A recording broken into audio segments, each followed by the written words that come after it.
ବିଜୁ ପଟ୍ଟନାୟକ ଓଡ଼ିଶାର ଗୌରବମୟ ସଂଘର୍ଷ ଏବଂ ସଫଳତାର କାହାଣୀ। 5 ମାର୍ଚ୍ଚ 1916 କଟକରେ ଜନ୍ମ ହୋଇଥିଲେ ବିଜୁ ପଟ୍ଟନାୟକ। ତାଙ୍କ ପିତା ଲକ୍ଷ୍ମୀନାଥ ପଟ୍ଟନାୟକ ଏବଂ ମାତା ଐଶ୍ୱର୍ଯ୍ୟ ପଟ୍ଟନାୟକ ଥିଲେ। ଛୋଟଠୁ ସେ ବହୁତ ସାହସୀ, ଦୟାଳୁ ଏବଂ ଉଦାର ମନରେ ଥିଲେ। ଶିକ୍ଷା ଅବସରରେ ସେ ରେଭେନ୍ସା କଲେଜରେ ଚାଲିଥିଲେ ଏବଂ ବିଜ୍ଞାନ ପ୍ରତି ତାଙ୍କର ଅଧିକ ଆଗ୍ରହ ଥିଲା। ଶେଷରେ ସେ ପାଇଲଟ ହେବା ପାଇଁ ଚେଷ୍ଟା କଲେ ଏବଂ ଏକ କୁଶଳ ଏଭିଏସନ୍ ଇଞ୍ଜିନିୟର ହେଲେ। ସ୍ୱାଧୀନତା ସଂଗ୍ରାମ ଏବଂ ସାହସିକ ଘଟଣା। ବିଜୁ ପଟ୍ଟନାୟକ କେବଳ ଏକ ପାଇଲଟ ନୁହେଁ, ସେ ଜଣେ ସାମାଜିକ ନେତା ଏବଂ ଦେଶଭକ୍ତ ଥିଲେ। ସେ ଭାରତୀୟ ସ୍ୱାଧୀନତା ସଂଗ୍ରାମରେ ଜଡ଼ିତ ହୋଇଥିଲେ ଏବଂ ନେତାଜୀ ସୁଭାଷ ଚନ୍ଦ୍ର ବୋଷଙ୍କ ସହ ନିକଟ ସମ୍ପର୍କ ରଖିଥିଲେ। ଦ୍ୱିତୀୟ ବିଶ୍ୱଯୁଦ୍ଧ ସମୟରେ ସେ ଏକ ଗୁପ୍ତ ମିଶନରେ ଅଂଶଗ୍ରହଣ କଲେ ଏବଂ ଇଣ୍ଡୋନେସିଆର ନେତାଙ୍କୁ ବ୍ରିଟିଶମାନଙ୍କ ହାତରୁ ବଚାଇଥିଲେ। ଏହି କାର୍ଯ୍ୟ ସମଗ୍ର ବିଶ୍ୱରେ ବିଜୁଙ୍କୁ ଏକ ସାହସୀ ନେତା ଭାବେ ପରିଚିତ କଲା।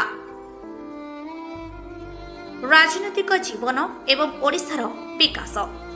ସ୍ୱାଧୀନତା ପରେ ବିଜୁ ପଟ୍ଟନାୟକ ରାଜନୀତିରେ ପ୍ରବେଶ କଲେ ଏବଂ ଓଡ଼ିଶାର ବିକାଶ ପାଇଁ କାମ କଲେ।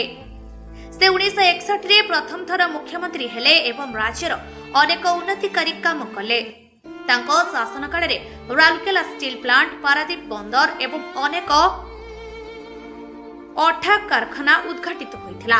ତାଙ୍କ ଉଦ୍ୟମରେ ଓଡ଼ିଶା ଏକ ଶକ୍ତିଶାଳୀ ଅର୍ଥନୈତିକ ରାଜ୍ୟରେ ପରିଣତ ହୋଇଥିଲା। 1990 ମସିହାରେ ସେ ପୁଣି ଥରେ ମୁଖ୍ୟମନ୍ତ୍ରୀ ହେଲେ ଏବଂ ରାଜ୍ୟର ଅନେକ ମୁଖ୍ୟ ଅଠା ପ୍ରକଳ୍ପ ଆରମ୍ଭ କଲେ।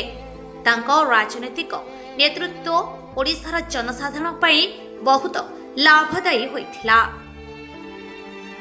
ତାଙ୍କ ନାମ ଏବଂ ମୃତ୍ୟୁ।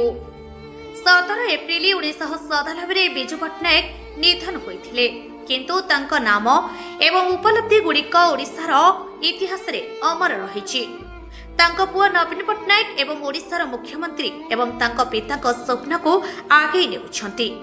ଓଡ଼ିଶା ଆଜିଠୁ ଏକ ବିକଶିତ ରାଜ୍ୟର ଦିଗରେ ଅଗ୍ରସର ହେଉଛି ଏବଂ ଏହି ସମସ୍ତ ଉନ୍ନତିର ମୂଳ ରଚନାକାର ବିଜୁ ପଟ୍ଟନାୟକଙ୍କ ଯୋଗଦାନ ଅମୂଲ୍ୟ। ନିଷ୍କର୍ଷ। ବିଜୁ ପଟ୍ଟନାୟକ କେବଳ ଏକ ରାଜନୈତିକ ନେତା ନୁହେଁ, ସେ ଜଣେ ସ୍ୱପ୍ନଦର୍ଶୀ ଓ ଦୃଢ଼ ନିଷ୍ଠା ଥିବା ଅଗ୍ରଗାମୀ ନେତା ଥିଲେ।